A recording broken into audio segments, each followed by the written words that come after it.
We are all leaders because we all lead at least one person, and that is ourselves.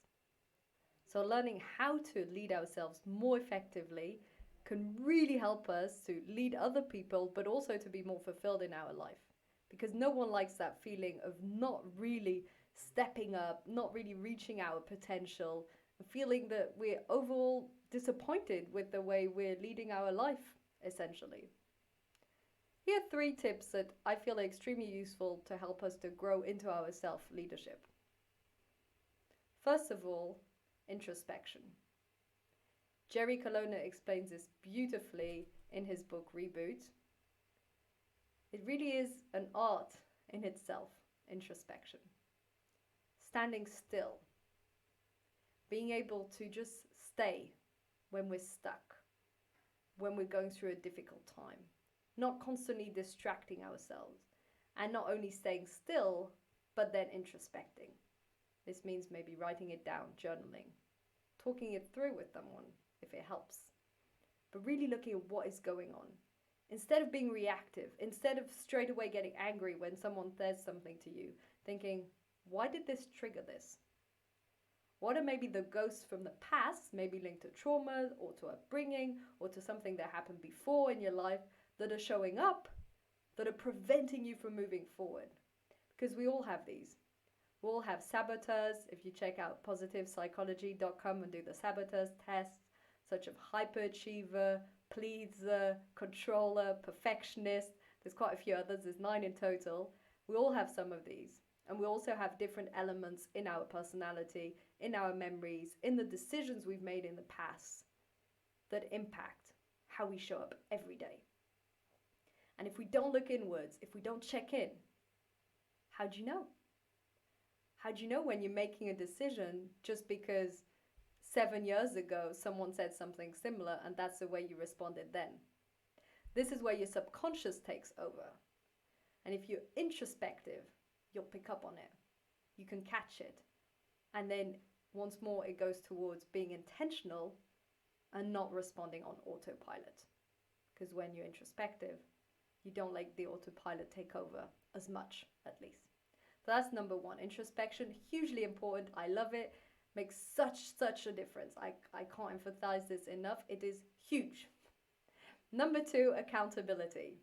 This is both inner accountability, self-discipline, willpower, meeting our own deadlines, and external accountability. You can work with a mentor, you can have an accountability partner or a coach, and they can help you to meet those targets, meet those deadlines, be accountable.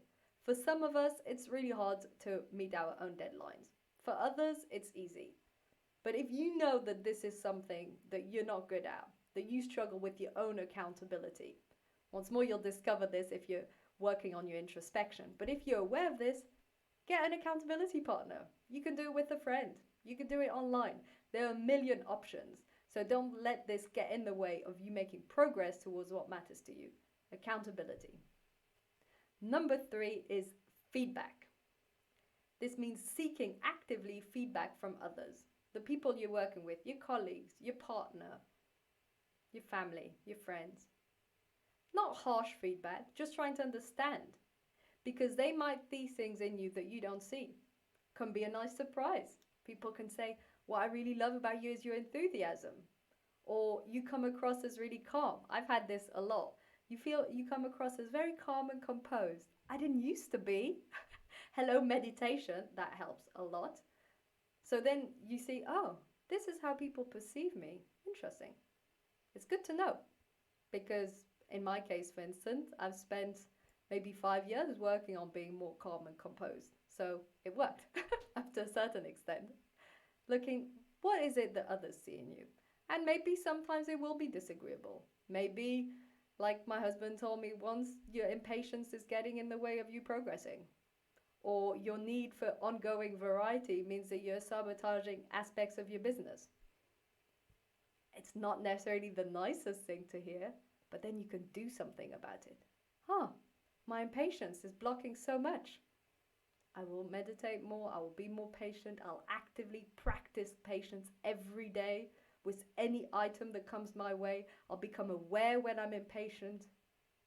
Variety, it's getting in the way. How can I still have variety and not sabotage these aspects of my business? When we understand what we get as feedback and when we work on it, then we can grow and progress and once more lead ourselves effectively. So seeking feedback in a nice way, it can be a positive, it can be negative or constructive feedback. Actively seeking feedback from others can really make a difference. Just asking those questions. What do you think I could do differently? Where do you think I could improve? What do you see that's getting in my way? And once more, this can be through your partners or through coach or mentors, doesn't matter. So these were the 3 for today: introspection, accountability, and feedback. Let me know in the comments what is most valuable for you. What are you going to start to put in place? If you'd like to see more of these videos, please subscribe to my YouTube channel.